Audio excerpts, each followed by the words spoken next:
United ကသာပြောင်းရွှေ့တင်ကြောင်းဆုံးဖြတ်ခဲ့တဲ့အန်ပူမိုဘောလုံးကျသူများအတွက်ကျမတို့ရဲ့1 million channel လေးကပြန်လည်ကြိုဆိုလိုက်ပါတယ်။ Manchester United တင်က Matias Cunha ကိုခေါ်ယူနိုင်ခဲ့ပြီးနောက်ထပ်တိုက်စစ်ကစားသမားတူကိုခေါ်ယူဖို့ပုံမနီးစပ်လာနေပြီဖြစ်ပြီး Brentford တိုက်စစ်မှု Brian Mbeumo ကလည်းဒီနေရာဒီမှာ Old Trafford စီပြောင်းရွှေ့ဖို့စိတ်ဝင်စားနေကြောင်းသိရပါတယ်။ Brentford တင်ရဲ့ကျဲဝင်းတိုက်စစ်မှု Brian Mbeumo ကလာမယ့်နေရာဒီအပြောင်းရွှေ့မှာ Manchester United အသင်းစီပြောင်းရွှေ့ကစားလိုကြောင်းဆန္ဒရှိနေပါတယ်။ ကင်မရိုလက်ရွေးစင်ကစားသမားဖြစ်သူအန်ပူမိုက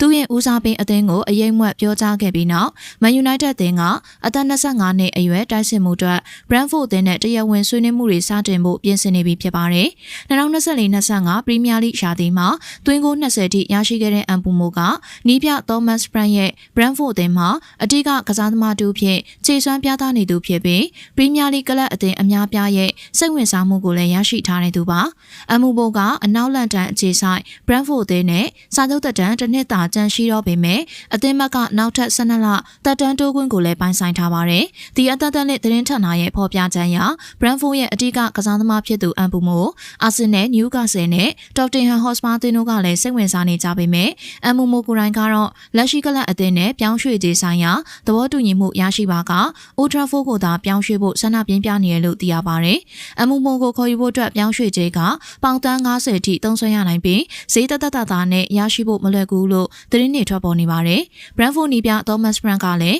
အမ်မူမိုရဲ့ပြောင်းရွှေ့ခြင်းကတန်မိုးကြီးမားလိမ့်မယ်လို့အခိုင်အမာပြောဆိုထားပါတယ်။အမ်မူမိုရဲ့ဆုံးဖြတ်ချက်မှာချန်ပီယံလိဝင်ခွင့်ရရှိရေးကအဓိကကျတယ်လို့သတင်းတွေထွက်ပေါ်နေပေမဲ့ဥရောပရဲ့ထိပ်တန်းပြိုင်ပွဲဝင်ခွင့်ရအသင်းရဲ့စိတ်ဝင်စားမှုကိုရရှိထားတဲ့အမ်မူမိုကတော့ Man United အသင်းကိုသာသူ့ရဲ့ဦးစားပေးအသင်းဖြစ်ရွေးချယ်ခဲ့ကြောင်းသိရပါတယ်။မကြာသေးမီကမှ Matias Cunha ကိုခေါ်ယူထားတဲ့ Man U အသင်းကနီးပြတဲ့ Ruben Amorim ရဲ့လက်အောက်မှာအသင်းလူစင်းကိုပုံမတောင်းတင်းအောင်ကြိုးပမ်းနေချိန်မှာအသင်းရဲ့သမိုင်းစင်လာကောင်းတွေကြောင့်ကစားသမားတွေကိုဆွဲဆောင်နိုင်စွမ်းရှိနေစေဖြစ်ကြောင်းတီပြောင်းရွှေ့ကသက်သေပြနေပါတယ်။